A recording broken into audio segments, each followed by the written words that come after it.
I've always felt different. I've always seen things, but when I tried to express them as a child, I was always told to ignore it. There were people that I didn't know that came to me and said, I have this message that I keep getting that I have to deliver to you. All of a sudden, out of the shadows, a homeless man just jumped right in front of me. And he said, I'm a soul just like you. I love it. I wanted to understand the universe and who and what we are and what are we doing here. We're all part of this amazing soul wave tapping into each other. This was a major life changer.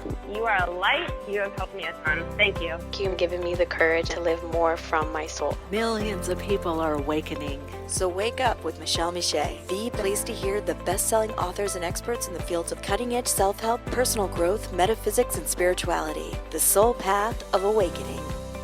Understand what living awake is. It's great to connect with you all, you beautiful rays of light. Welcome. If you're new, hello. This is Awakenings with Michele Meiche podcast. We'll be streaming live today, so I hope tell your friends. Hope you can tell your friends and join us. Get a link, call in if you want to. Get cozy, get your tea. I've got my green tea here, and it's very chilly and rainy in Southern California, but I am so enjoying it. So if you're new here, it's great to connect with you. I hope to see you around more often and hope you can call in, connect in, let us know in the chat how you are doing, what's going on in your world, how you are doing on the soul path of awakening, this amazing soul journey that we're all on. All right, so there's ways to connect with me in the description box of this live, as well as you can go to soulplayground.life. If you want to do deeper dives and travel, understand your soul, why you're here at this time, what you're meant to do, and really activate your soul design and soul purpose, you can connect with me on the Soul Path Journey on Patreon. You can just put my name, Michele, with one L, Meiche, Meiche, or Soul Awakening Path Journey with Michele on there. Yeah, we've been diving in how to navigate these times and what's going on. So also, you can always email me awakeningspodcast@gmail.com or DM me on Instagram if you have questions, comments, feedback, if you want a question answered on air. I had a couple of people email me some questions. I'm going to touch on those. And then I want to touch on, because it really ties into this lunar eclipse. And even more importantly, we've got the Pisces node. They all fit in, the Pisces North Node, Virgo South Node. So I'm going to give you more of a soul perspective or soul-centered perspective on what's happening. So also on some of the YouTube, I think it's the Awakening, might be the Soul Insights and Tarot, my channel. There are some channeled messages. Most of them are on Patreon because they're accurate. What I channeled and the visions I received, everything came through, and there's more to come. But I did get dinged, for misinformation at the time I uploaded those, because there was a, censorship and a certain narrative going on, which is still happening. So I haven't put them back because I'm concerned they'll get, and my whole channel will go. So isn't that horrible that we have to do that? That we have to worry that as creators, and especially me with what I do with a lot of prediction and foretelling, a lot of what I see is months, if not years, before it actually starts happening. And which I feel very, very blessed to be able to do that, to have that gift and be in that service, that function and service in the world. But if it doesn't fit into a particular narrative, then I don't know if I'd say I'm punished. But anyway, out of fear. I don't even think it personally, though it affects me personally. I just think, wow, this is so much the narrative. So I've been getting some panic emails. Maybe those of you that are in the chat, hello Natalie, hi JP or JLP, is that you? Hi, welcome. And I'm just going to touch on this a bit. I will probably do some deeper dives next week on it. I'll see who comes in. I did a pretty deep dive on the last live in response to a listener that had emailed me. What I can tell you is everything that is happening governmentally I'm talking the United States, actually in the world, but specifically United States, is meant to happen, the dismantling, what's going on. So people have asked me, well, how do we deal with this? And the best thing I can tell you is how can you not get caught up in the extremes of polarity? Do your inner work. I'm not talking about spiritual bypass, but I'm talking about know yourself. Like, I was of great help to a lot of people during the pandemic. One, because of the visions I had received, but I wasn't in a lot of fear. I processed what little, fear I had. And part of that, yes, is because I received information and visions about exactly everything that happened. But it's also using the tools. It's not like I never have fear or doubt or, I just use the tools. If you're on Patreon, I have tools on there, Soul Path tools. There are Soul Path tools on Soul Playground life. And I really strongly suggest people use 5-step emotional clearing process. You can copy and paste it, the basic one, and projection perception, because everything is playing out. If one of the things that's happening, because we are in the rude awakening, we're in the converging flow. There's different parts of awakening, what's going on. And there's different parts of the bridging and building up. There's the dismantling phase, still the Kali Yuga, destruction and chaos. We're not totally out of that if you want to look at that.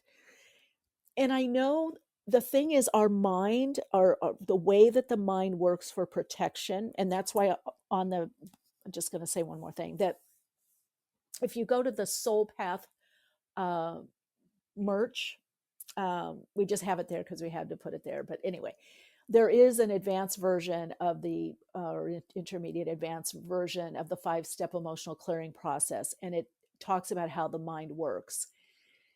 And so even though we actually think more positive thoughts, life affirming thoughts in a day, what we remember are the negative ones. And it's an old prehistoric, really, prehistory, yes, way of keeping us safe. It's like when something negative happens, or we make a mistake, or something happens that's fearful or causes us, harm or a misstep. That's what we most remember. It's kind of a way of don't do it again, don't do it again. Now we're winding out of that level of consciousness. And to me, this lunar eclipse and the nodal axis shift is a lens to look at that. It's not that the astrology is causing anything. It's just it's a lens.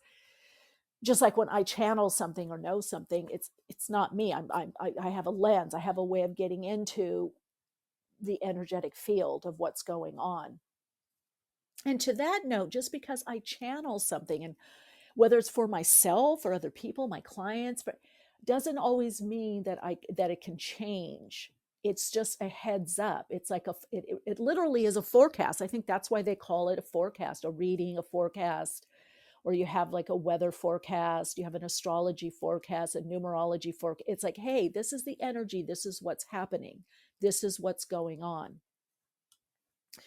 Now, if you look, the polarities right now, we ping back and forth in these extremes. And we have for a long time, whether overtly, externally in the world, or through our thoughts and our actions. Swinging way to the right, way to the left, way to the electrical or the like do, and then burnout, or do, and then you get sick or you can't do. So we're really learning a lot about how to navigate our own energetic flow. How do we navigate in between the poles, which, by the way, is Pisces energy, because it's 2 fish. It's a type of flow state, a navigation state through our energetics, through our emotions, through our intuition.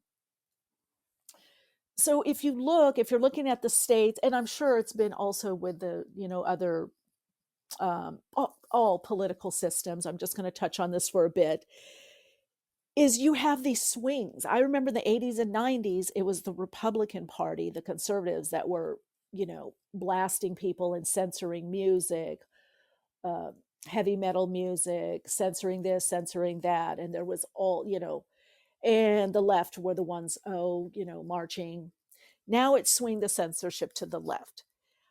What's going to help you, what people keep asking me, wow, I can't handle this, I don't know what to do. you have to stop looking that it's a particular party or a particular person that's going to save you. That's not going to happen. And that's going to be the big, big, big rude awakening in the next 8 years, where people are highly disillusioned. It's already happening to some degree. Some people voted for one person and now they're disappointed because they're doing this or that. The other people are disappointed because this or that didn't happen. Okay. So the idea of critical thinking, connecting into your intuitive awareness or understanding and be able to read the bigger patterns of life is part of what you're here to do at this time. You've incarnated at this time for a reason. You have to find that reason. I'm great at helping you do that. If you want to dive with me, work with me, be on Patreon, whether the paid tier or free tier, I'll call in. I love doing that, because you're not here by mistake. And so whatever you have within you, whatever your life circumstances are, is contributing to the whole, whether it's the part of the whole that you like or the part of the whole that you don't like. You have all of us have some vibrational frequency that is aligned to what is going on, not just in your own country, wherever you're living, your city, your state, but the world, the universe at large. This is why it's so important what we do individually. So one of the big awakenings in the root awakening is that we keep waiting for these saviors. And I think the last podcast when I called it the Santa Claus. And it's true. We have these archetypes, but these archetypes have been brought through marketers, by the way. You guys, it doesn't take to awaken more and to know what's going on. I'm trying to remember who was on when I talked about this. Oh yeah, Dana Sardano. We had a great time last week, and that'll be going up to the podcast. I'm actually waiting because we got a copyright strike on the intro for some reason on YouTube. So anywho, so we have these images of who is stately or what somebody's going to look like. And I can tell you, because of my life, all the people that I have been around some of the most stately, wealthy, that behind the scenes that were just the opposite, horrible. And then I've been around people that you would think, oh my God, they're a little sketchy. They're a little, what are they into? And they're so loving and kind. So it is that saying, you can't judge a book by its cover. In this part of the awakening is also the converging flow, where everything's happening all at once. We're learning to see that we have all these different realities that blend in. Our little individual reality and how it is affected and affecting the larger reality, where we're affected, where in many ways we're learning about our solar or soul power, our empowerment. This is a big time about power, but true power, which is beyond temporal power, which is psychic power, our spiritual psychic connection, our gifts, our ability to tap into what you want to call God consciousness, the all that is, infinite creative intelligence, however you term it, that ability can create dynamic change and deep healing within ourselves, each other, within systems. So first off, people ask, well, what should I do? If you can get the idea that not one side is going to save you, one person, one group, one religion, one anything, that there is no saving. We're in an evolutionary process. We're in a process of unfolding. We're having really a soul experience. This is why soul playground. If you can kind of get that idea that there is a group, what do you want to call it? Steering committee, a cabal, whatever you want to call it, navigating. So you have two approaches. You have one side would have one approach, and the other side would have another approach. We live out of this adversarial, situation. I mean, that's why even law, I mean, I remember one time hearing these lawyers talk on this podcast, and they're like, well, it is an adversarial system. So you don't have to buy into that. The way the system starts to change is when in our little tiny ways, sometimes bigger ways, but in our little ways, we get less and less adversarial. We get into the middle way, the power point. There's a power zone or power point in the center of the polarity. And that's what Pisces teaches us, right? When you look on a soul-centered level, Pisces is the light and darkness of matter. And it's a recognition that out of the darkness comes the light, and from the light is the darkness. Whether that darkness is unfolding, is it the void? Is it the becoming? Is it the potential? Is it ignorance? But ignorance doesn't necessarily mean stupidity. I mean, I'm ignorant. I don't know. I don't see it. So one of the things the guides told me in the session I had with them the other day, I know it's funny because one of my friends said, "Oh my God, that's what I tell my birth clients." My friend that's a doula. The guide said, "Just get curious. If you're seeing something that you don't like, or you don't understand, or it's fearful, or this person, this president is doing this, or that one's prime minister's, and you're just get curious. Oh, where could this lead? Where? And ask yourself, how could it get better?" Now, in human terms, is it going to get worse before it gets better? Yeah, things are going to be uncomfortable. I've been saying this. Those of you that are on my Patreon and that were listening to this podcast, you heard me talk about this since 2009. You heard me talk about this in 2011. You heard me talk about how Trump was getting in 2016 and why. A lot of it because of the light workers we're not doing what we are supposed to be doing. We're being the problem instead of being the light seer, the light worker. We're getting just as fearful and freaked out and adversarial as the people that don't have the tools, that didn't supposedly do their inner work, that aren't supposedly more conscious or aren't supposedly a starseed. So in a way, we're acting just as bad. Oh, I don't want to be around them. I want to get away. I want to move. I want to get away. That is reinforcing the old narrative and old pattern that we're moving out of. So the descension we did when we descended into matter, it seemed that we're separate from source and separate from each other, but we're not separate. We're separated out. We're separated out by vibration, by resonance and coherence, but we are interconnected. So if we're here, like it or not, there's some resonance, ideology, something. There's something we have to have enough to hold us on the planet, to be here on the planet. So the call is the light work. It just reminds me, and I know I used this example before, one of my therapists years ago, and a teacher and a mentor. And I was making all this change and healing and doing, really doing so well. And I'm like, I was getting upset. Why is he treating this? I can't believe they're doing this. And I was really like, oh, they're doing this, they're not doing that. And he asked me, he goes, well, are they in therapy? And I said, no, what does that have to do with it? They're just so unconscious. And he goes, well, why do you expect them to respond differently? And I was like, well, he goes, are they in therapy? Are they doing their own inner work? No. Are they triggered negative? Yeah. Are you in therapy? Are you doing your own inner work? And I said, yes, of course I am. You know, I'm on a path. Well, then it's up to you, Michelle. I'm like, well, that's not fair. And he's like, well, it's not about what's fair. It's what's right in the universe. So if that's your role, if you've come here to be a light worker and you can't hear other people's opinions even without making these rash decisions, then you're not really being a light worker. You've been a poser. Now, I'm not saying you're not going to be negatively triggered or positively triggered. I'm not saying you're not a human also having a human existence, even if you are a starseed like I am. You are incarnate. You're going to have your things to work through, your fears, but you've come here to heal yourself, others, and be of service and raise consciousness. That means we don't play, as much as possible, we do our projection perception, our 5-step emotional clarity, but we do what we can to, like the guides told me, get curious, Michelle, and also that things can get better.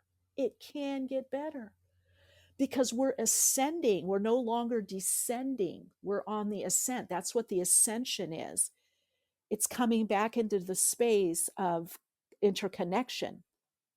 It's coming back into unity consciousness, not without the idea of separation, or separating out, I should say, as a soul, to have your own thing, your own likes, your individuality, your own groups, your, whatever you're into individually. It's that, but it's the recognition. And you are going to see, these are my predictions, you're going to see it's going to first start in the United States, and then it's going to change in other countries, that we will have like a boardroom, more of a board. You'll have the technologists, the naturalists, and a little bit of in between. So this is already mapped out. Even some of the stuff that I've predicted, when I tell certain clients of mine that are like, venture capitalists or big finance or government, or they're in a whole different world. They'll be, oh, Michelle, we've been working on this 20 years. I'm like, really? Oh, I got this in 2011. Oh yeah, that we've been starting. That's been a 30 years. So what I would say is something that I had to learn. A lot of times I will see something psychically. I cannot necessarily change it. Sometimes I can, sometimes we can.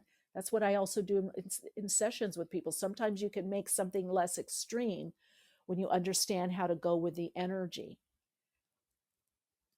But sometimes there are things that you're going to experience because it's part of the soul experience. There's a choosing, there's a resonance. It's set up already. You have to live it out. It's part of what you're to experience and express. It's the vehicle of your change, of empowerment. So for you to share your gifts more, or rally up, or rise, or learn something. Sometimes we don't learn until things are very extreme. And that is something that I've been saying since 2011 is coming and is happening, because the people that are meant to be waking up aren't necessarily waking up. It's still, we want to hold on to grandma, grandpa, Santa Claus. We want to hold on to these archetypes. And it doesn't matter left or right archetype, pink or blue. It doesn't matter red or, blue. It doesn't matter, the holding on of the archetype, because we are the archetype, the avatar. That's where we're going to realize our true power, like a lot of people did, in 2020 to 2024. A lot of people rose to the occasion, helped each other out, supported each other. New gifts came out for people. People started businesses. People started doing coaching and healing work. And, so, I know human says good or bad. It's not all bad. Is it going to be pitchy? Yeah, in some places. But I don't know about you guys. I know for me, sometimes what pinches me gets me motivated, gets me going. Which also brings us to this amazing lunar eclipse, very powerful lunar eclipse. And the nodal axis also moving into Pisces. This is a new vision. A lot of people have been telling me, friends and clients, I feel something different, Michelle. It's very different. The energy is different. Yes. And if some of you, again, that listen to my predictions from, that have been listening to this podcast, I said that 2009 on 2011, I've been saying it. The big changes are going to come when Pluto goes into Aquarius. But more importantly, when Pisces goes into Aries and Saturn in Aries. That's because Aries having to do with the humankind. Now we're downloading a new vision. So that's what's happening in all of this confusion and uncertainty and this chaos. Everyone needs to find their still point within. It could be walking. It could be, we're going to have Grace O on later. She had sound baths. It could be through sound. I'm going to tell you, it's not going to be from thinking, and it's not going to be through being adversarial. It's not going to even be through marching. It's going to be, where do you put your time, energy, your money? Where do you put the emphasis of your energy? What do you start believing about you and life in this very co-creative time? Other thing I really want to touch on, especially as I'm not just a psychic channel and a medium, but also astrologer, numerologist, master numerologist. I get it with the astrology, and I would say I'm intermediate. The advanced people are looking, okay, they love, it's so left brain. I get lost in it. It's like, it is math. It's math to me. Not my strong suit, everyone. But going back, yes, we can say this happened in 1844 or 1744, but I don't know about you, but I'm not the same as I was in 2004. we retain our shape. That's our resilient. We retain our soul shape. We retain our basic personality, especially the more healing we do, the more awareness, the less wounding we have. We really start emanating and living life more and more as our individuated aspect of God, of all that is, the soul. So things that happen are not going to be the same. We're on a spiral.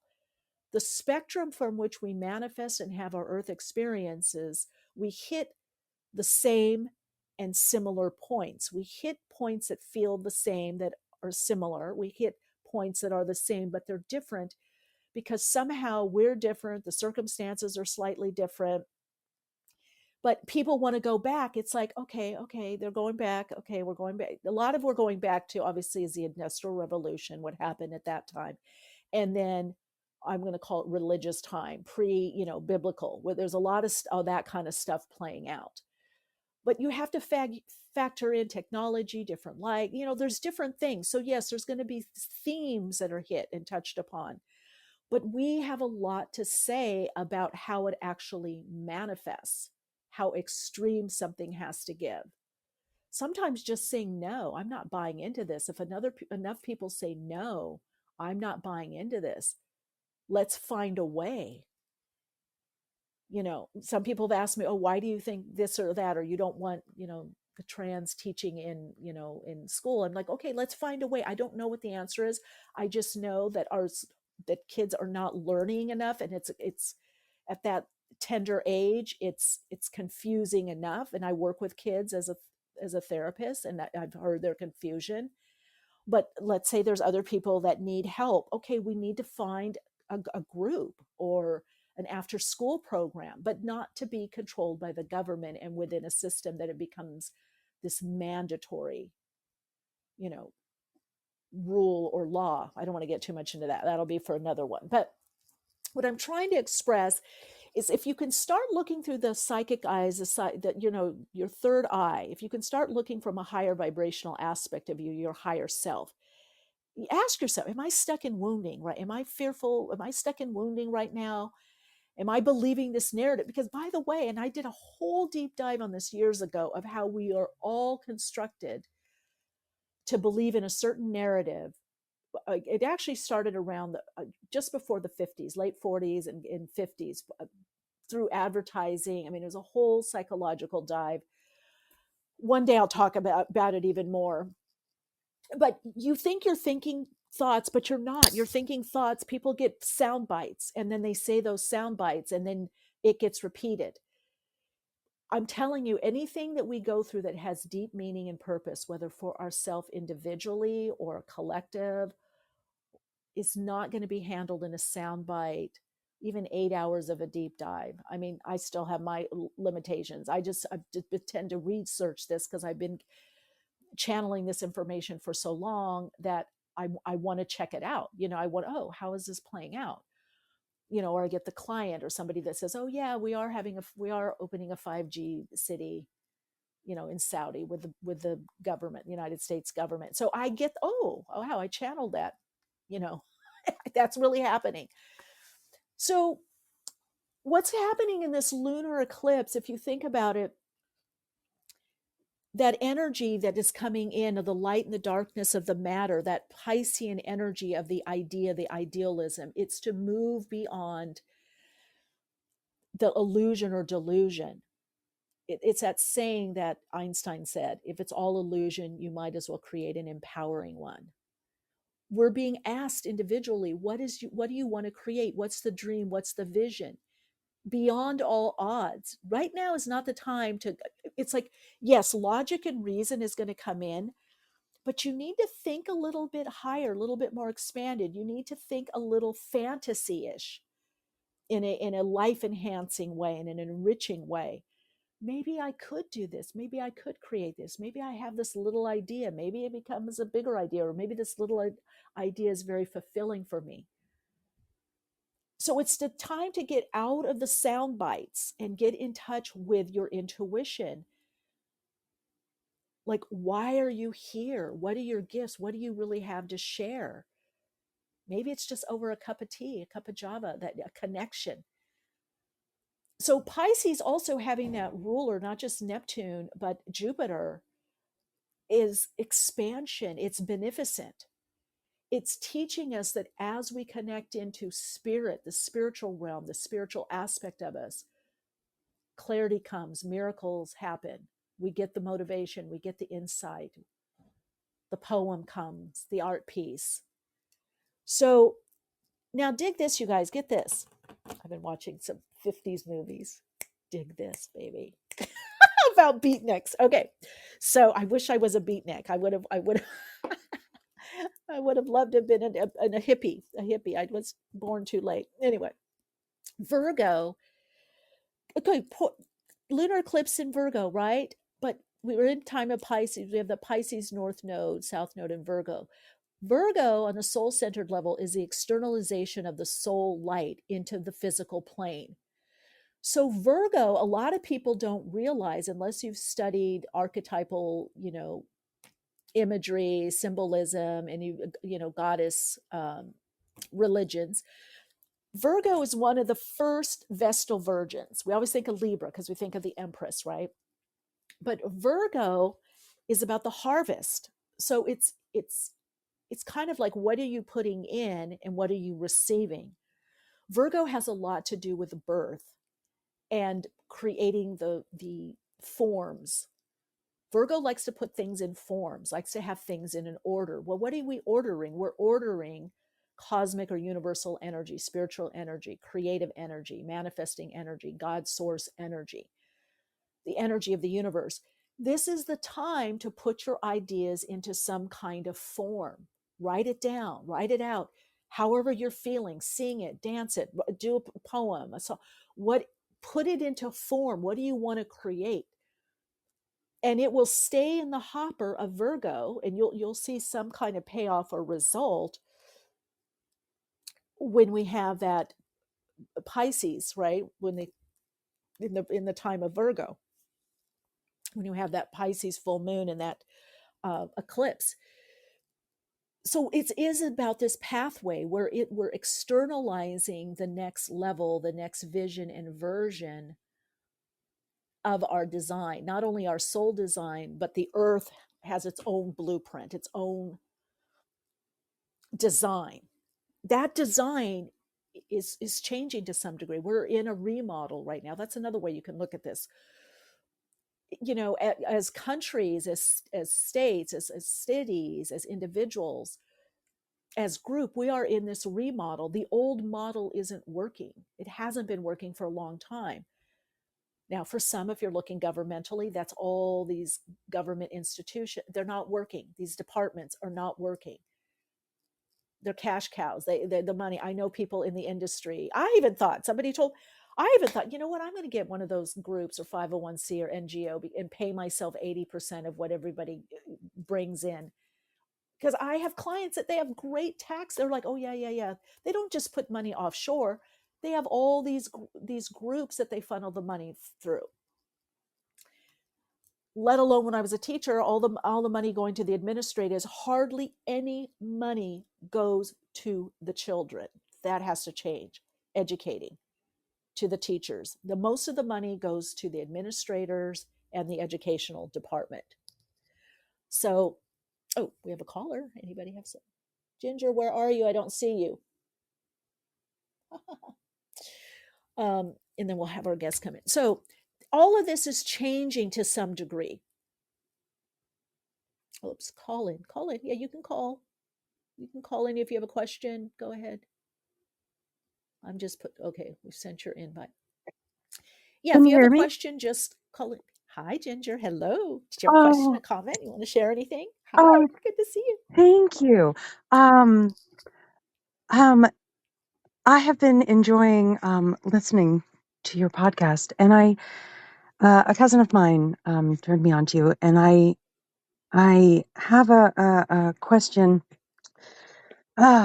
There's a lot of stress over this question, but so it's been months and months and months, and I keep putting it off because there's this stress, and even like my heart rate is like kind of going up a bit. I can do things for myself, but I can calm myself and ground myself. There's just I was divorced just over 11 years ago, and I have two children that are amazing. I love them. But it was a really, every time I call my ex-husband out on something, um, he has the financial resources. It's just like Oh it turns into a gosh. messy battle. Yeah, I was at the signing phase of mediation, getting a divorce because I was a stay-at-home mom. And you're at the signing phase, and he was hiding money. Yeah. And I had a lot of so, clients that's happened to. oh, Yeah. and this was over 11 years ago. So I had two children, stay-at-home mom, and my mom said she would help and pay for my legal fees.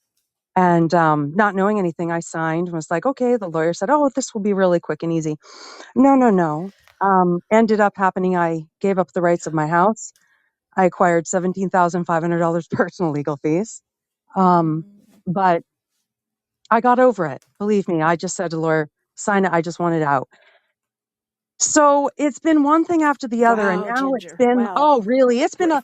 yeah, within 6 months, he took me off of the dental. Like it's been Yeah. it's just so annoying. Now he's not paying any medical bills. So he's in contempt of court completely. And this has been going on. He's just gets to do whatever he wants. And so I want to hire a lawyer, Right. but putting a retainer down and like, I don't want to get into a messy battle. Does that make, but this isn't like getting a divorce, but he isn't following the plan. In the original decree, it said, if one of the parties isn't following this parenting plan or unified support order, Right. um, they should have to pay Well, usually legal you fees. can just file um, with the court and they'll intervene if he's not doing what the court mandated. Oh, Oh yeah, you can usually. In fact, I oh, know somebody that's going through that right now, and I they did. think all, yeah, Yeah. no, I am so familiar with the court Oh, you system. are. It's, Okay. I So, can, what's your question? What's your question? How can it's like, well, this it's is going to not be just, relief? yeah, it's Yeah. kind of like having a lawyer to being like, well, with the court, it's just, um, Oh, I Jody's did, saying, "Sorry, it's, Ginger, I'm still in a mess with my ex." Yeah. yep, and mediator too. Yeah. Uh, it can be frustrating. I had mediation last year, and I out of the first words out of the mediator's mouth, because it was a Zoom call, and he said to my ex-husband, Jeremy, I'm friends with the judges. And I will never forget that moment Yeah. because it put him at ease. Yeah. Um, There's a lot of that. yeah. What you're saying, so much of this, and I'm not saying it's going to be a year or two, but will be fleshed out because there is these systems and it's hard for people to believe. I've never gone through, but my friends have, and I've had clients that, yes, they single mother, with children, all of a sudden the money is hidden, it's in the different islands. I remember one reading I had, I kept getting this number. I think it was 400,000. And I'm like, oh, that's gone. And she said, what number? And I gave the number, and she said, well, that's he would never touch that. That's their college fund. I said, you got to get in there and stop all this. Guess what happened? What? By the time it went through the paperwork to look at where the money is going and a lot of money was offshore, we had another session, and she said, the college fund is gone. I never thought he Gone. would do Yeah. this. Oh, Yeah. right. So I would have never thought my ex-husband would have done everything that he has done, but the lies and yeah, the slander. So that's why the court system, so he has painted me out to be the something that crazy is not. one. I have Yeah. asked for a guardian ad litem. I have asked for, I can't remember. It's rule what something. It's rule something for it's Yeah, for full the guardian. disclosure of Right. assets and everything that you have. Because and yeah, he paints me out to be somebody that should not have kids, But and do you it's have a like, way of keeping whether friends or centered and resetting? Because you're gonna. One of the things I suggest to people, and a lot of them are like my client, is like you have to have a way of pre dealing with the person or the court something that you do afterwards, and Hmm. before and afterwards. Otherwise it's not just crazy making on an mental emotional level. It starts affecting you physically and Hmm. physiologically. It's so I Oh, just feel for, and you've got children, there's nothing you have to do. Just you kind of have to play in that field right now, as much as possible to get anything done. You have to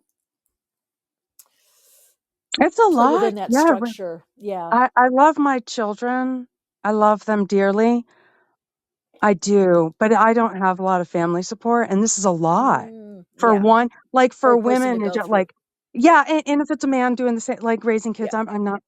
It's for one person to really raise ethically minded and kind children Yeah. that have morals.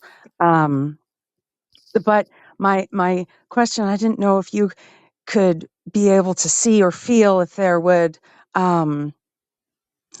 if I with hiring a lawyer, have um, it would be more, it would be beneficial because it's not, it's I have like a mountain of evidence Yeah. of I'll be emails honest. and I don't know where you are. If you're in, New Hampshire. oh, okay. Because Hmm. listen, I've been doing this a long time. So I have Yeah, had a lot of clients, and unfortunately, it's mostly women just due to the finance and the power structure. I've had a couple of men yeah, that have had issues with, it's mostly the alienation that they don't get to see the child and there's acting out. But when you talk about the money stuff and the power plays, I've only, out of all the many years that I've done this, and whether it's been friends and tons of, probably hundreds of clients that have been in this situation, I have only seen one um, attorney, and this is a recent client, and they're in Chicago. That's what I was going to say. That knows how um, to handle this situation. Unfortunately, it's so hard to find a good attorney because they either are part of the network or they kind of crumble with and usually the person that is doing this is either sociopathic or NPD that's what my therapist said. therapist. Yeah, they're It's not. not Yeah, just nobody does. narcissism. Yeah, It's not just and narcissism. Yeah. no. So although there's malignant, that's anyway, whatever on the Hmm. scale they're acting out. So I would say with you, if I feel like you're going to have to follow through on it, whether you decide to do it with an attorney or you just file the paperwork yourself. Because I have one client that filed paperwork herself, and she has it, but it's in this California, so I don't know. An advocate that's kind of helping her. She Oh still yeah. has to. She still has to go to court, because I do feel if you don't. Um,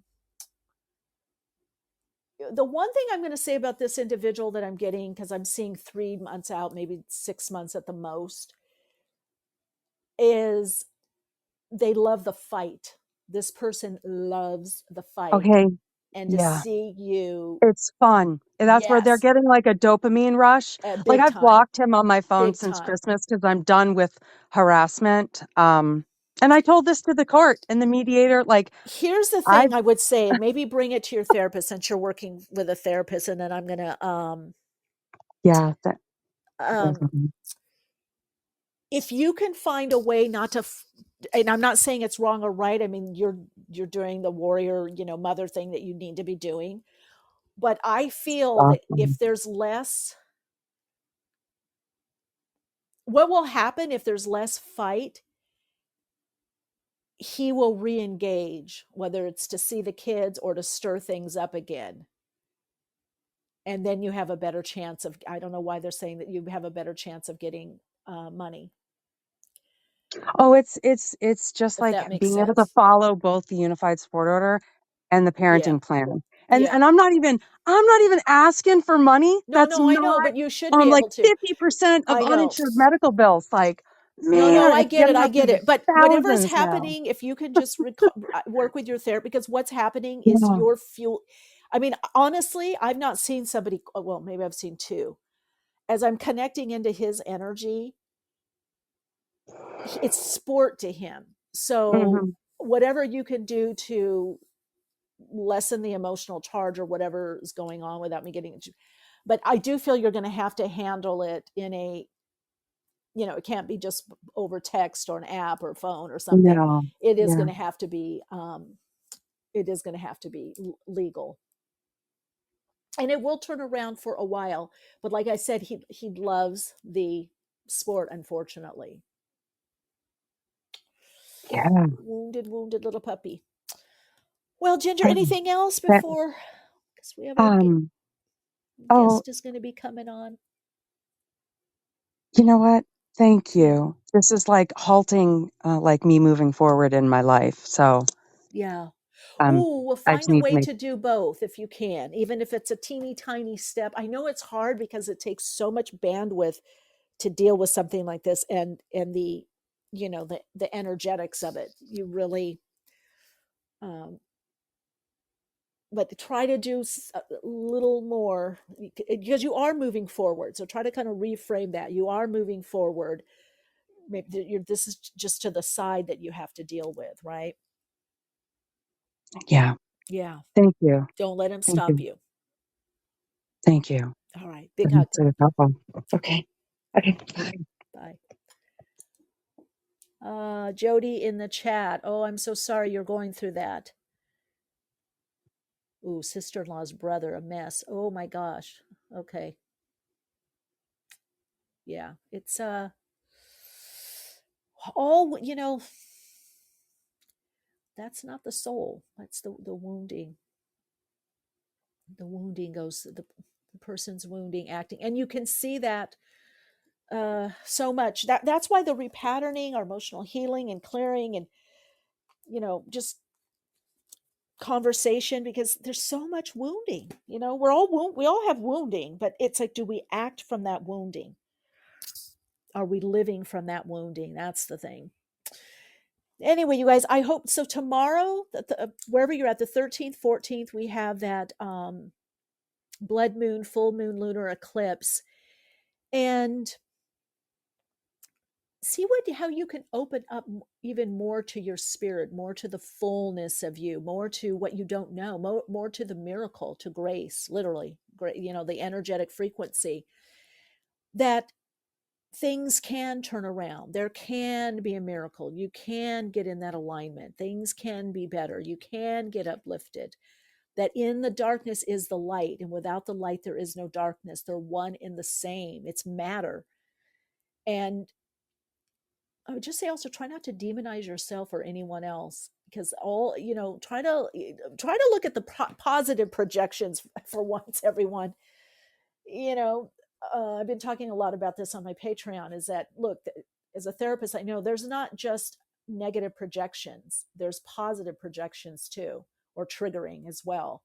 We project negative attributes onto people and also positive. If we start taking those back and say, well, how am I like that? And even if it's in a small way, or how can I integrate my power empowerment? How can I remember why I'm here? Why am I here at this time on the earth plane? What do I have to share, to offer, to not add to the confusion? The confusion is great. Confusion, chaos, that is creative energy. Everything is swirling around in the pit of the unknown, in the void, the becoming. It's kind of like we're in the spin cycle. You've got to grab certain things as things are spinning around and connect into it. This is what balances me. This is what connects me. This person I share this with. I want to give this gift. I want to do this. I want to start this business. I want to create this. I want to write a poem. Whatever it is. Right now is the time to connect into your soul call and get curious about what's going on in your life, what's going on in the world. Get curious. Wow, look at this wounding playing out. And how we're also in this pickle, don't give your power away like so many people did in 2020. Don't just be out of fear, march off the high dive, off the plank, and give your I had friends that, I didn't want to do this, but I had to. Again, some people might have to do certain things as where you work. I get that. But find out, where are you giving your power away, your true empowerment on a soul level? And take ownership, take that back. How can you now use that energy more creatively, compassionately, for a vision, a bigger vision, that isn't part of the extremes of the polarity. That's what I would say.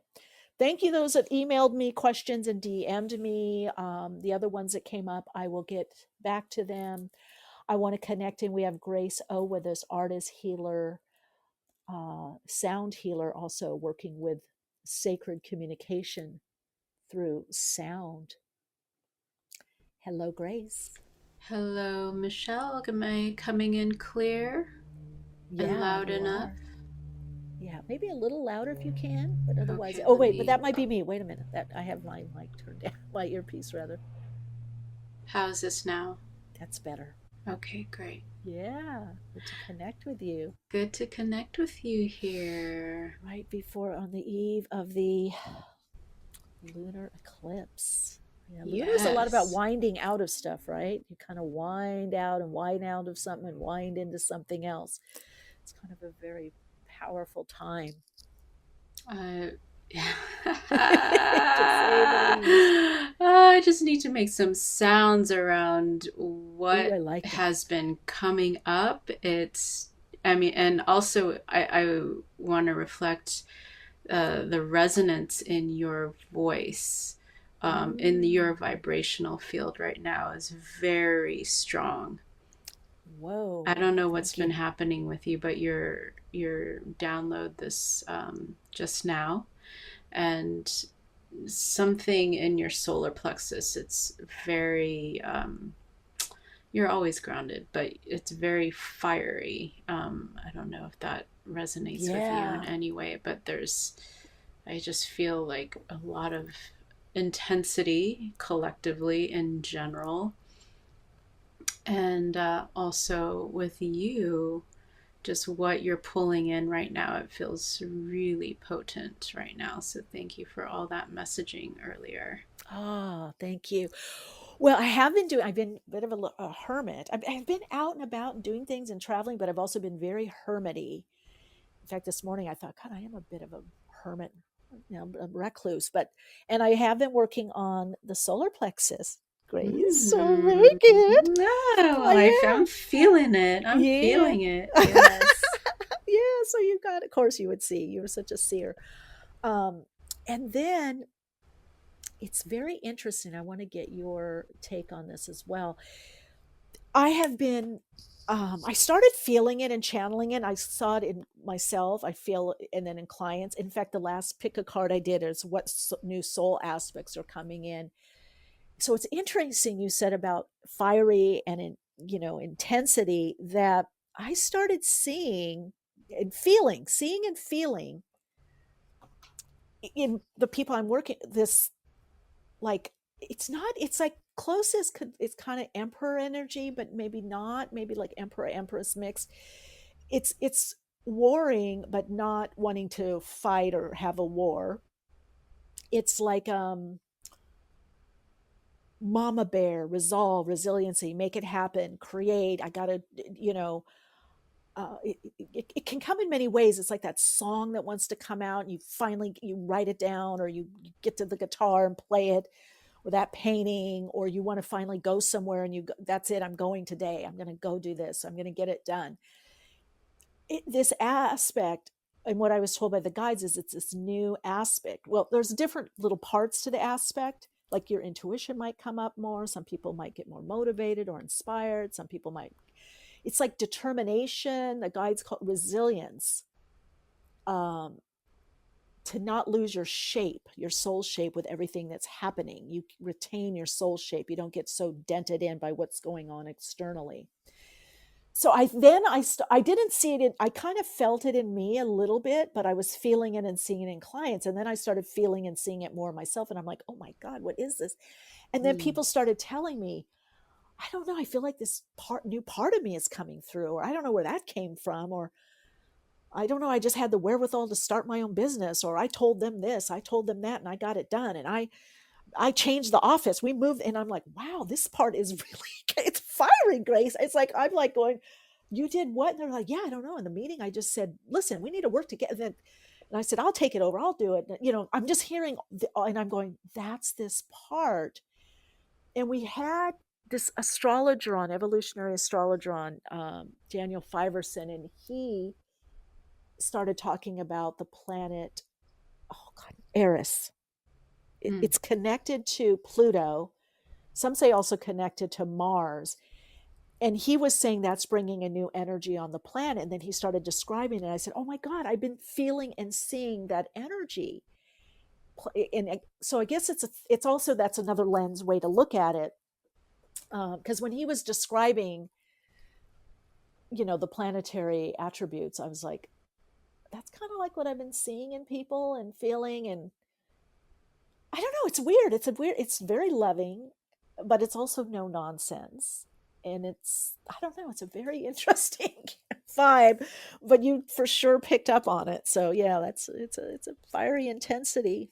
Yeah, it's what I'm getting is that we're in the midst of mass transformation. Mm. So as you speak on this a lot to the collective of what we're all moving through, and just a few minutes ago you spoke to the chaos being part of creation, and some of us that have shared in that's listening in live, we're going through some really deep uncomfortable, kind of like either warlike or kind of like that tower crumbling situation where everything is just completely in upheaval. And you speaking to this kind of bringing in the energy of Mars and Eris, and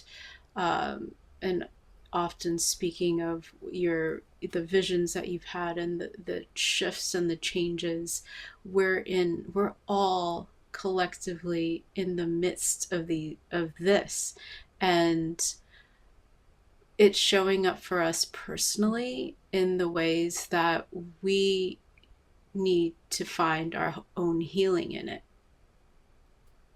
Right? This is, for me personally, like the last, just soon after the eclipse portal opening on the 28th, it's been like, wow. Yeah. Some really like significant, like that probability or that situation could have gone life or death, and it's now like which situation this, right? We'll get into that later, but okay. it had to do with a very dear through. Yes, a personal thing that had to do with a beloved, and just it could have been like wow, in split seconds, to the point where you're just in this pause, right? You're in this like liminal phase when you're in shock or you're in PTSD from whatever situation we find ourselves in, and this deepening of gratitude and returning to presence because there's nowhere else to go, and feeling into whether it's numbness or overwhelm. It's part of the process of the creation process of where whatever is cataclysmic going into reformation, into restructuring, into what participation are you taking in creating this new form of your the I am. The I am. Beautifully put. And the whole idea with reformation, that stuff has to get out of form, and that's what's freaking people out. Because so one of the things that the guide showed me, and that I'm kind of excited for in a way, kind of in a big way, is that we're starting to see the interworking, what's behind the scenes, and it's not so pretty. It's a little ugly, but again, if depending on people's, a lot of people haven't had the life experience of what really goes on behind scenes. They see what's on television or YouTube or a narrative. I can even look at Hollywood because I spent time in. I know you did as well, but I tell you, as an actor and a model, like when the Harvey one, I'm like, oh, that. No, I didn't go for it, but I've had things happen. I've seen things, heard things, been a part of things that now the general populace is just seeing, and it's all these systems. The issue that starts to happen though is that we start it's human nature. It's a lower mind. It's not the God consciousness. It's not that I that you're talking about, the I am. It's not the, it's the realm of wounding. It's the way the ego wants to feel safe, is that we want to pick a side. The dessert tray comes along and I only eat chocolate with almonds. I don't eat that, and it's like people are going to be tested. It's like, it's not, this is what the guides kept saying, it's not going to look like you think. You're not going to be aligned with the people that you think you are. You're going to be aligned with people that are very different to you in some of their beliefs and the outside, which, by the way, Grace, is the tower. A lot of people, the tower is mostly has to do with our beliefs. A lot of people think it's usually not tragedies. It doesn't have to be, but those people jumping out of the tower are our beliefs, that we have to either get rid of or jettison because they're not working for some reason. And also, to expound on that, the stories, right? The stories that have been embedded into our bones, the stories that have been told over and over throughout generations, and also within the lifetime, the relationships that you've had, and the stories and the perceptions of the other person, and also within oneself, and the stories that we've told ourselves. Right? Yes. All the stories are so powerful, and we're getting the chance to edit some, rewrite some, maybe celebrate some, but maybe put a footnote or two, or add another paragraph or picture, right? Edit them. Stories are powerful. The parables, they're very, in fact, so much on this planet, you see it in the tarot too. I'm glad you brought that up, because everything we express through archetypal images and imagery. Fables, stories, it's all the same. It's kind of these projections that we project out. We're on the projector, the hologram, we're projecting out these different stories we're living out. And what's interesting, Grace, I want to see what you think about this, because what's interesting, as we ascend, and I know a lot of people are probably freaking out about this, because you start losing your story, and to some degree you lose your past. It's not that you can't celebrate where you came from or your past or heritage, et cetera, but it does have contextually less meaning as you ascend more into unity consciousness, because you get out of the kind of the outer shell of existence and experience. You kind of get to the soul of the matter, which isn't doesn't have a beard or long hair or short hair or a turban or wear a baseball cap, or it's just what's there. And so it's kind of intriguing.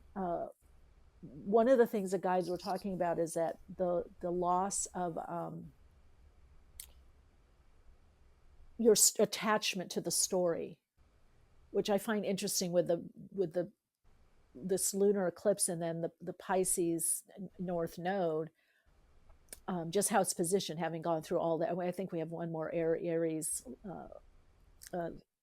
Libra eclipse.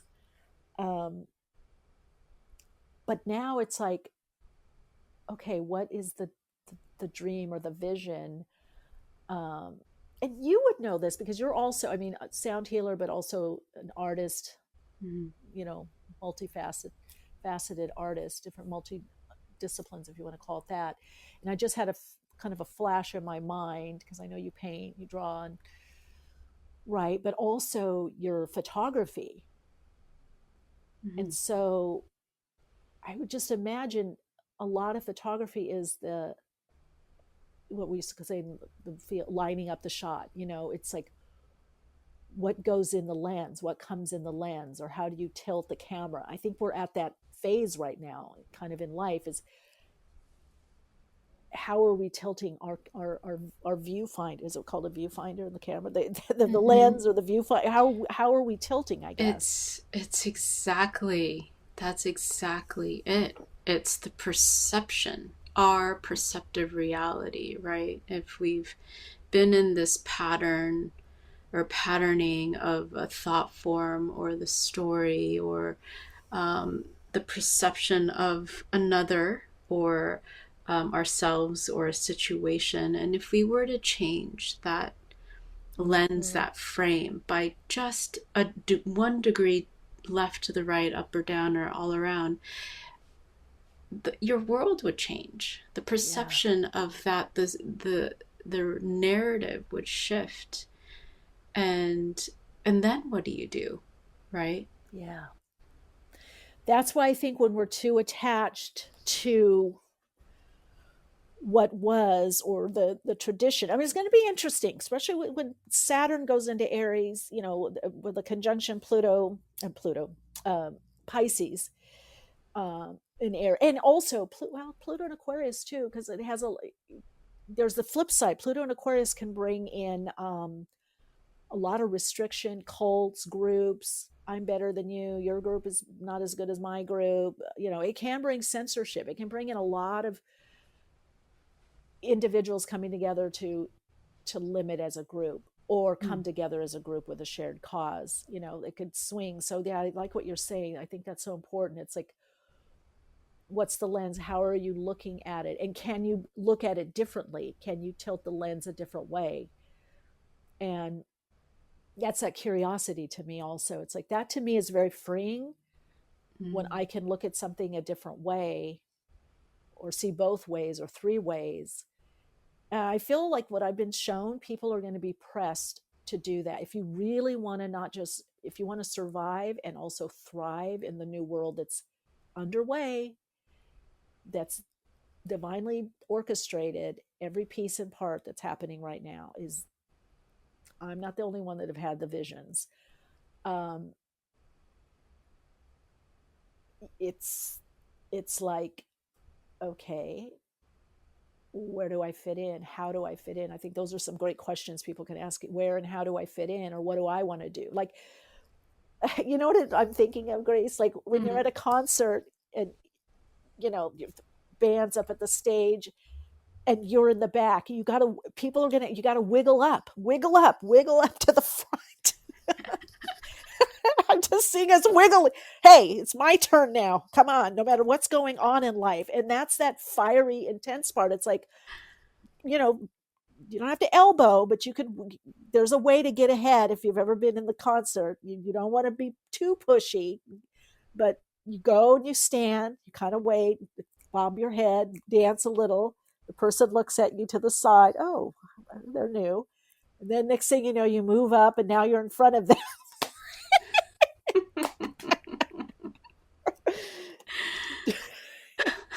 Don't go tearing through. I have 3 words coming in right now. What? It's supreme sovereign divinity. I'll write that down. Supreme sovereign divinity.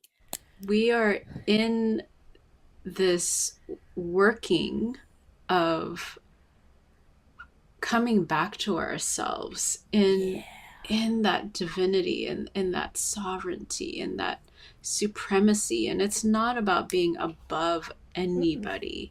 Like, we're all moving in this way, and there will be, because there's billions and billions of humans on this planet,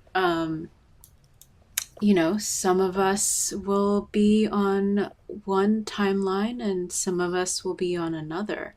But if it makes sense to the ones hearing what you say, and if there's a resonance at all to those three words being put together, I really am feeling and getting that is what we are in together in this mass transformation. And the universe is conspiring with us in this huge shift, as you've talked to astrologers, as you've deeply studied, the planets as well, and just all the different multi-levels of the lenses of astrology, and the masterful ones will tell us, we can map all the things, but it really comes down to us and our choice points. Yeah, that's it. And I think, if we remember that these are energy fields, especially with all the chaos and people could term it as uncertainty, like swirling, that is creative energy. And in essence, not really to be feared. It's like, but how do you take hold of it? Like wiggling up, or like you're saying, my supreme sovereign divinity. Sovereign is authority, taking ownership, Mm-hmm. And the way the old paradigm was and the structures, there was not a lot of ownership, or ownership was very surface. It was what I owned, what I had, the car, the bling, the house, the this or that. It's what I owned, external to me. This sovereign is about that intensity, that we are these co-creators. And exactly. right. And I feel like I just think of like David Hawkins, who was on this podcast, Power versus Force, Larry Dossey, Lynn McTaggart, they all worked with frequency and intention, and like power of, like, whether it's power of prayer or sending healing energy, or for a specific situation, or general. They did all and I know there's other people that have done stuff. I'm just always, they come to mind. And I'm like, that's like those kinds of things are realities. So it is like we do make a difference by, and see, that's what the market, that's the system of manipulation that was set up, knows this, but also knows what we take in on a daily basis, like the externals. If people don't, and I feel right now people are trying to make baby steps to kind of find their soul. That's why they're doing this outer identity thing. And it's like, no, you're more than that. You are more than that. And it just reminds me of my story when I was walking, the place Canal Club years ago with my friend, and there were these guys tagging these probably, I don't know, teens to early 20s, and obviously gang members, because the one guy says, that's our neighborhood. And I was walking with my friend Marianne, and I said, this isn't just, the whole world is your neighborhood, the universe. And he, yeah, I'm like, don't sell yourself. My friend's like, be quiet, Michelle. And I'm like, no, they gotta know the truth. They're tagging, this is my neighborhood. I go, you're more than 6 blocks. And oh yeah, I gave it to him. And the one guy got a little disgruntled. But then his buddies, she's right, man. The whole universe. I said, yeah, the universe, wherever you go, this is your whole world, not just the block. So I think people have to wake up to that, that kind of possession versus embodiment. The embodying. And I think that's sovereign, what you're talking about. Sovereign. Sovereign. It's exactly like that wiggling up to the front. It's like coming out of also hiding, hiding our inner resonates. Beauty, our inner shine. Yeah. Right? That inner gold that we are all here to share. Yeah. I love that. That's so true. I feel that. And the interesting thing is, it's it's again, it's not going to be the possession, it's going to be the embodiment, because it is about embodying the new emerging consciousness. So it's not the outer. That's what people aren't getting. That's why we're at such a baby step. That it reminds me, years ago, one of my uh, Jungian psychologist teachers, Dr. Beverly Martin, and she said it in regards to the United States, because I was in England, but the UK, but I kind of see it as the masses, the mass awareness or consciousness, mainstream, let's say mainstream. But she's like, oh, you're just at the adolescent phase. And it's true, because, I don't know if you went through this. I know I did. Like, there's a certain time where you identify with what the outer a lot. Like, I'm a this person, and not to say, of course, you dress a certain way. The way I dress, people could probably tell what I do or whatever. But I know there's a part in your life when you aren't embodying yourself, your soul, your true essence, your genuine essence. We do a lot of outer. It's a lot of, oh, I'm a this, so I dress this way, I drive this, I wear this, I'm this, I identify as this, it's all the outer. And what's going to be happening is we're getting cracked open to, just like I told those kids, it's like the block. It's like there's too much focus on the external or the outer. What are you within? What is your true voice? What's your true song, your narrative? And that sometimes can be challenging or difficult, and also I don't find it's like you have to keep peeking in every now and then. It doesn't, we're in this unfolding, so we're always becoming. So I may change, like as you said earlier, my lens or what I think or believe, because I'm unfolding in this new way, and maybe that's reflected by my outer, maybe it's not. But I just feel we're in this maybe pre-adolescent, maybe adolescent. We're definitely, I don't think, in the teenage years. I think we're just learning in the mainstream collective about the idea of the soul, that it is really this, it's inner. Mm-hmm. I don't know what you. Yeah, I mean, it's what I saw was a bunch of our inner children learning how to communicate with not just ourselves but with one another. And returning to that place of innocence. How can that, because innocence also in my lens is connected to kindness and generosity. And when you mention all that, we are in realization, that inner child, the humans that have grown into full, quote unquote adult status, the disconnect, the conditionings of what we all have gone through in our lives and in this world, there's been a disconnect with our inner child, like don't do this, don't do that, all the don'ts and shouldn'ts and shoulds and could've, would'ves, and growing into this, where if you're in your your prime, you're at a PowerPoint with your life journey, because you're supposed to be at the strongest and mentally wise, and supposedly right, we're supposed to have all of these things. And why is it, and how is it there has been a disconnect from our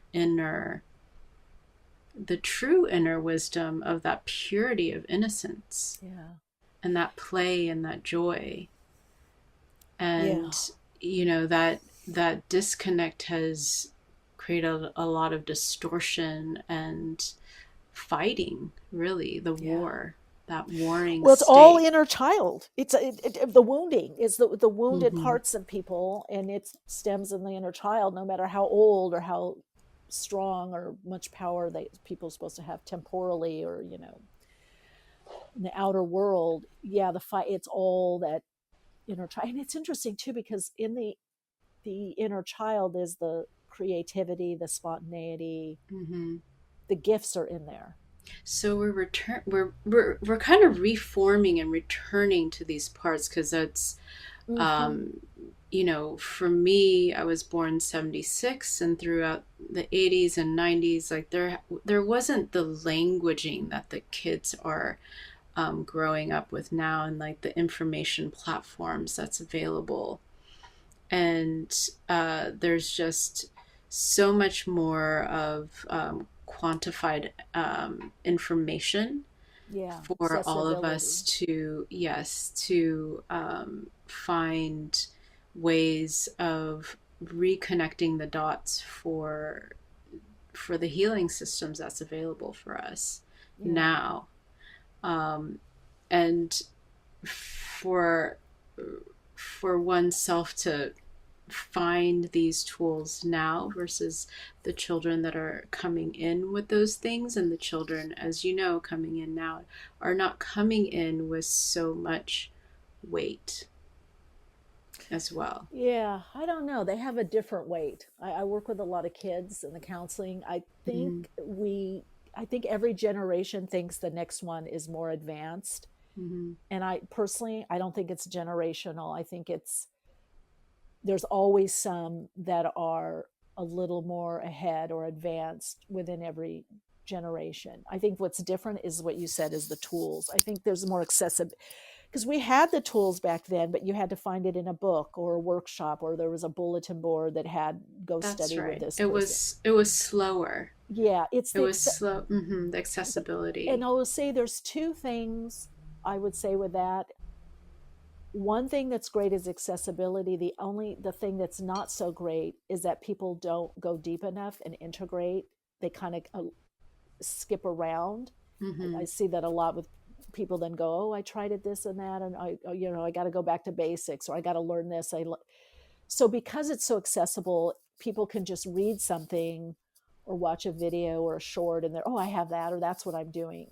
But back in the day, because it was so like old school apprenticing, and you had to write things out. There wasn't a reel that you could go to, or short or something that says, oh, that's what I'm feeling. You had to. So I think that's going to shift, though. A lot of people are starting to look and go, okay, I need to kind of dive deeper. But yeah, to your point, I think there's just more accessibility, but with less foundation, and that can be quite confusing. In fact, I had a client the other day. It was a few months ago, actually, and they had told me they were doing a type of meditation from somebody online, which was great. And I knew, and I said, oh, they said, do you know this? And I said, well, I know this. It's actually the hypnotherapy process. I said, because I've done a similar process. Well, they were having an ab reaction, and they didn't want to do meditation anymore. And I said, wait a minute, this is coming up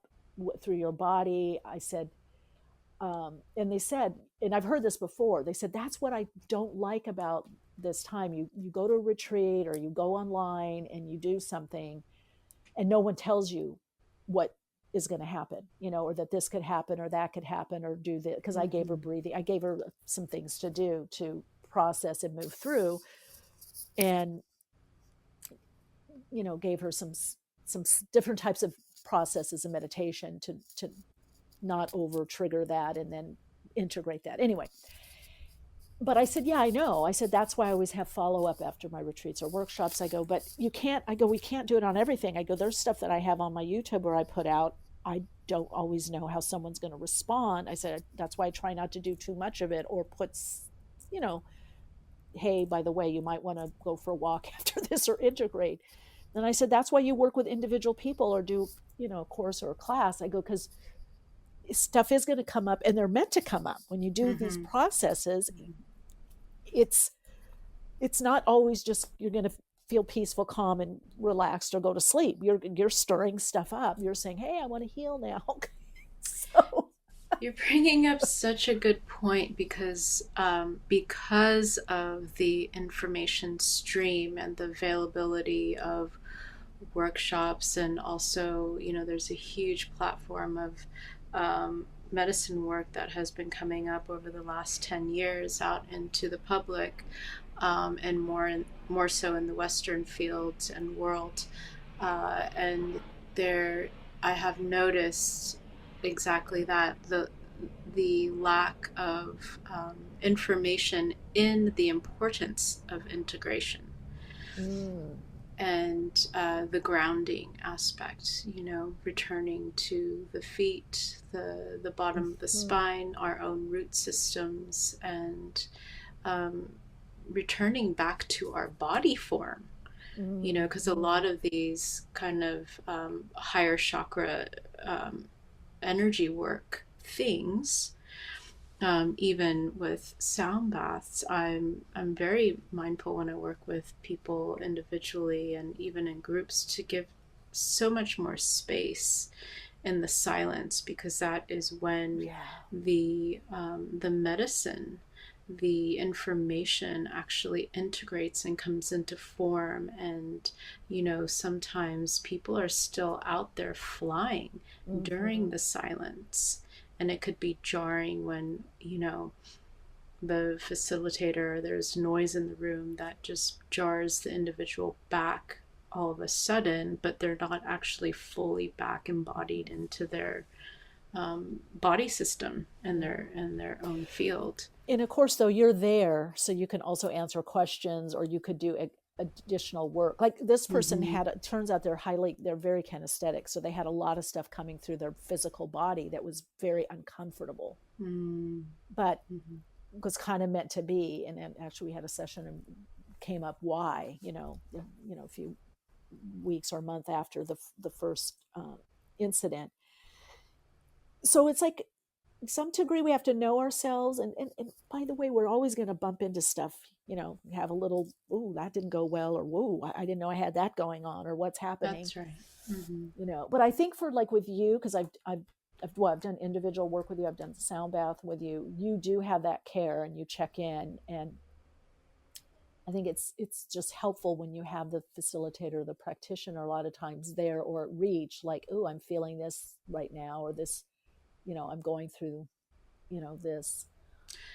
And I say these things just out loud, just for additional information for anyone that is, in the practice and in the search of working with either going into a group or working individually, and or even if they have a self practice and they're finding themselves kind of being lifted out of their embodied state to have a practice to come back. I like that. And to come, it could be the most simplest thing. I always suggest choosing an element, whether it's water or grabbing a raw earth, or if you're working with candle, in your session,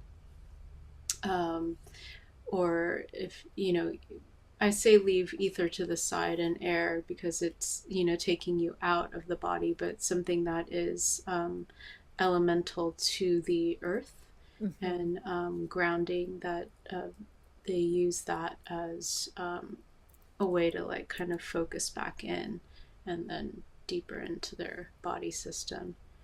I like that. So if I hear you right, it's like, kind of know your body, know your body mind system, know your body temple, know you, and then what helps to center or balance you, or is it kind of, I don't know, self-care, self-regulation? I mean, it's all of those things. Okay. Yeah, it's all of those things. It's such this month, there's in various cultures, it was Ash Wednesday last week. Ramadan started on the 1st. Like this season, as we're going into, ending winter into spring, culturally, a lot of, and just even nature-wise, we're cleansing. We're in another form of a cleanse, so to speak. So it's such a good time right now, anytime really, but right now especially, and optimally with these eclipses that we're in, to kind of to pick one thing. It could be the most simplest thing that becomes a non-negotiable for you, to have as like a daily practice, even if it's if you're a mother and you have no time, but can you find the time just to put your hands together and bow your head and say thank you for my life, or whatever that phrase may be for you, and you do that every day at a certain point in your day or evening. And just so it kind of creates like an energy vortex, that that devotion, that bhakti back to yourself, and to connect in with your higher self and your guides, just even for a moment, because as we know, we're in a quantified field of experience right now. So everything's all happening at once. Yeah. So that even that pause, that 1 second, can be a million minutes somewhere else, so. I love that. What's that saying? Like when you move your hand, I think, did Einstein say it? I just saw it recently, but across, like if I'm moving my arm and my hand, that it affects molecules 6,000 miles away, the energetics of it. Yeah. I love that. Yeah. It's, I think we're getting more into the subtle energy, and I think we're going to, with this North Node in Pisces, and definitely during this eclipse, there's almost like this loosen up, wind out, dissolve, and now that you're mentioning, I didn't even think about that Ash Wednesday and Ramadan, that whole letting go, sometimes it's just the out breath, being more on the out breath. I'm actually doing it now. I'm breathing out and relaxing, putting my shoulders back and opening, the dissolving, because we hold ourselves so tight. We hold in the positioning, our idea, our belief, right, wrong, or the shoulds, like you said, or the coulds. But just what if we just kind of took a deeper breath in and a longer breath out, and just kind of just relaxed and looked around every now and then. Just exactly. It's so simple, right? It is. It's like, because I think more and more I look at this, it's like it's always just all these little things. And if we think about us being these like divine instruments, or as you put it, supreme sovereign divinity, and in this form, it is, every little thing we do is the co-creation, is the creation. Every little moment, the sigh, the food, checking in, and it's this kind of I don't know, this unfolding that's continually happening. But it's weird because we do have that a little bit of that duality, the polarity of the higher self and expanded consciousness, infinite innate creative intelligence, universe, God, conscious, whatever. We have this expanded quantum view. And then we do have the little micromanager part of us that sometimes gets kind of stuck. It needs oil, it needs That's right. So that sacred pause every day, that's that we can find for ourselves. It's now, what do we do in that, Grace? The sacred pause. When we any thought, does something come to us, or is it just the pause, or what? It's whatever is in resonance for the individual, right? Okay. Like I found my non-negotiable to have 5 minutes of sitting still in the morning at a certain time. Okay. Yeah. And that, because I could sit for hours and hours and just go into bliss. But that is the reality of my day and my flow and my work and my personal life is, I found that I didn't sit I just made excuses, or I just went right into work, but I gave myself 5 minutes and I made it non-negotiable. And having that sacred container for myself and having it consecutive, and without a break, even when some of the days I'm very challenged mentally. The whole time my mind is just going. But even still, knowing that I sat with myself, it shifted. It's very subtle, like you said, working with subtle energy. It's very subtle, but it's completely shifted my internal access point. I like that. And we need that right now. We need need each other, absolutely, and we need ourselves even more right now. That community. So what well, it's interesting. So what is it that can we have for ourselves? For what can we give back to ourselves? Even if it's 1 minute, 60 seconds. Could be transformative. I love that, because my sense is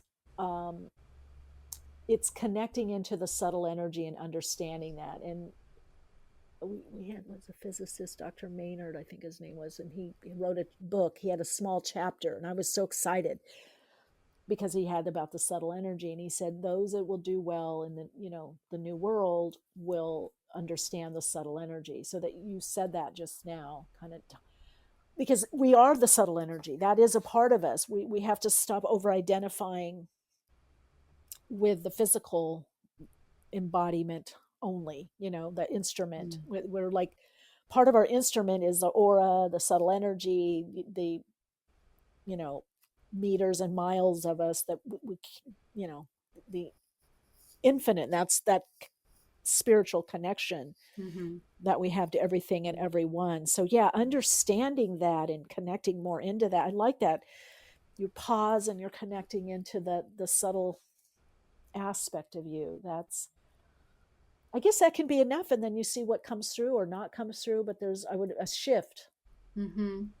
If anything, it's if we're feeling a little off center, if we're feeling way off center, if we feel like there's something lacking, or there's that story, right? Returning to that story that we tell ourselves. And if we were to return to giving back to our own self, even that 1 minute every day, there's a returning. There's a return to that supreme sovereign divinity. So that's a giving. I love what you're saying. That's a way of giving to yourself. And there, and then it's a ripple effect. Like, how are you, that expansion, right? That coming back inward and then expanding out when you step out into community and into your work, into your family, your children. There's a subtle shift because there's more of you within yourself that's returned back to you.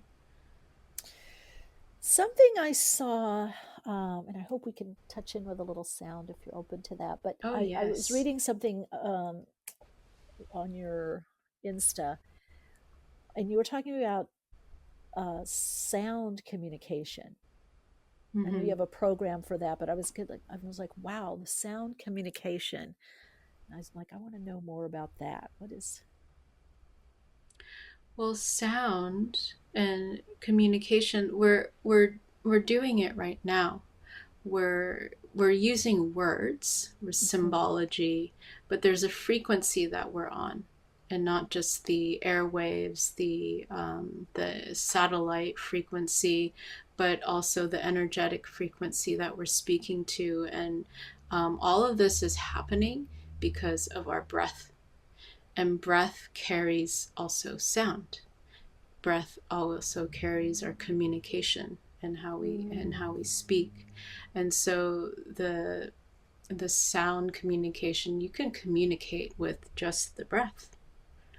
And also and you can also, like, there's many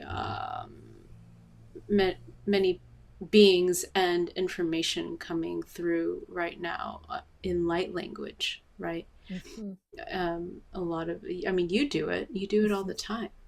And so that,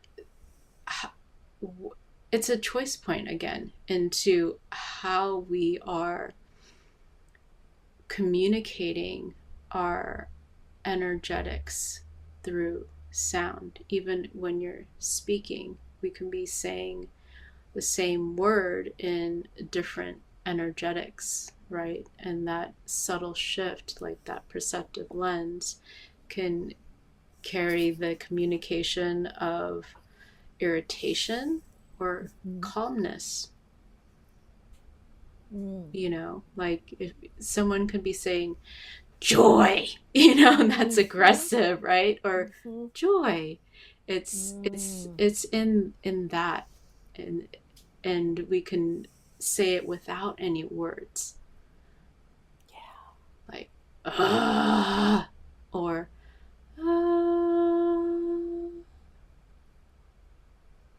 yeah, it's the instrument as the communicator. Oh, Latoya in the chat is saying yes. Thank you. Yeah. Yeah. It is the sound communication that, as you're saying, Grace, we're doing all the time, but bringing awareness to that. What is something that people can do? I know they can do amazing work with you, and you even work internationally via Zoom, and you work in person also. But to get in resonance, like maybe they need to do that, but maybe they need to also, how do they need to balance the and the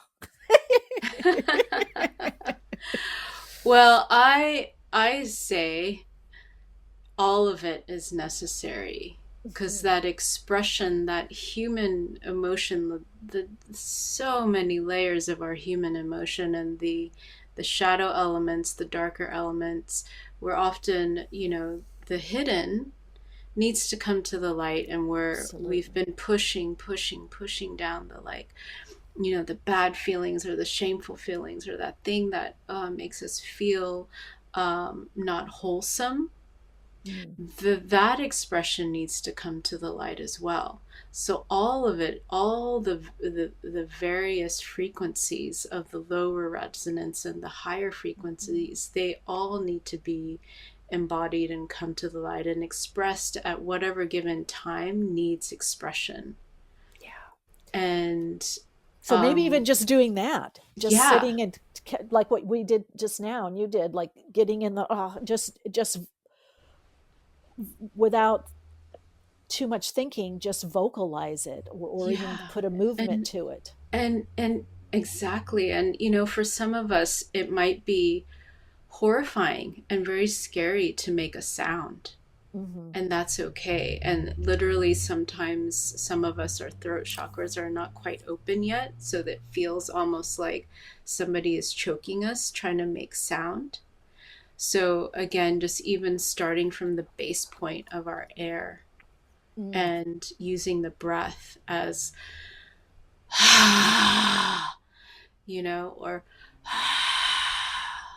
and at this point in my life, my throat's quite open, but for some of us it might come out as like you know. So but even starting from there, just having that intentional focus, that consciousness, like I'm taking in life force, air into my body, and expressing out on that exhale an expression, my emotion, whatever that is, even if it can't seem to fully get out, just that intention that it's coming out. It's over time, it will open up and it will start flowing. And for those of us that are feeling embodied and expressed, like, find that space, even if it's in the car. I mean, there was if you're in Los Angeles, and you know, we had that, you know, many of us say it's our mobile office, you know. It's our sacred container in Los Angeles, you know, on wheels.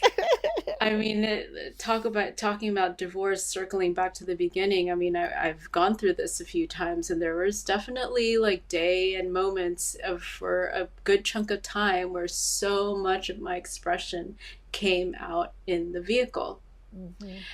Definitely be mindful of your emotional states. And when you're doing this, but that's also a great time, when you have that time for yourself and you're in transit and you're literally in motion, so it helps move the energy.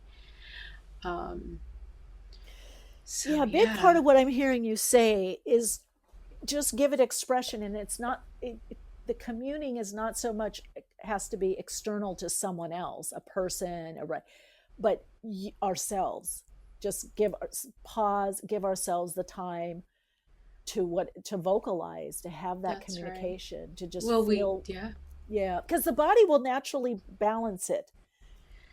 And we need to again return to relearning and returning to how we communicate with ourselves, and with kindness and mindfulness, so that communication out to the world can reflect what is happening on the internal, in that inner, as you mentioned. And so sound communication embodies all of these things. It's returning to all of these things, and in that frequency of the intent of what our heart resonance is in that moment. And even if our heart resonance is feeling anger, we really need to return to it's okay. That's what's happening. That's what we're here to do. It's the only dimension. We have all these energy and these emotions up and down, in and out, happy, sad, That's right. Angry, whatever. It's like just giving it that. I like what you're saying, that voice, voicing it and allowing ourselves, giving it that sacred space, that time to do that, and then see what happens. I think a lot of things, abreaction, things that kind of go wrong in a way, or misstep, I don't even know if I want to say wrong, is the suppression. So the vocalizing could be really good. It's a way of moving the energy. And even when you were talking, I'm thinking, wow, even in stillness, there's still movement, there's still sound. Oh, absolutely. There's it's like if you were to visualize, the stone rippling into the water. Sound is this. It ripples into infinity. So in the silence, when you're in a sound bath or you're working with sound, whether you're humming or you're making breath noises, or you're vocalizing a note or any expression, in that silence, when you come back to that silence, that the oscillation within the cells, that rippling effect, is all occurring in the unseen. So even the breath has sound, right? And so diving back into that still point, that stillness, to feel into the oscillations, you can get even more information from yourself or your higher soul or your higher guides, because it opens up the channels. Moves things around. Now, Grace, let's I want to know how people can connect with you, and then I want you, if you don't mind, tuning in and doing a little sound to vibrate us out. Put in my Instagram here in the chat. It's at Grace Unhe O, or my website. I think Sadie put some information in your Facebook and the socials as your guests, and it'll be in the description of this as well. But just because this goes to different, Apple, iTunes, iHeart, Spotify, all the platforms. So not everyone well, I think they may have the description, but the best way is Instagram, Grace Instagram, or emailing directly through the Instagram, okay, or my website. What is your website? Just so it's graceO.net. I put it in the chat, and also I have a in-person session coming up with Seiwan O. She's a sister from another mother, And we will be doing just this, the sound communication, but also with plant spirit as we meditate with an herb, and we're going to be communicating with mullein and diving into a meditation as we drink the tea and go into an integrative restorative sound bath. Nice. Okay. So they can find out more about that on your Instagram, website, yeah, all that stuff. Okay. Yeah. Great. I don't know why. All right. So connecting into the frequency of now, nowness, now moment. Yes. Is that coming in okay, Michelle? Oh, yeah. Perfect. Okay.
Wow. Grace, thank you for being here for this awakening conversation and sharing your insights. Thank Come you back for soon. having me. Lots of love and light. All right, radiant souls, as always, continue to shine your light, share your insights, and keep awake. We'll see you again. Shine bright.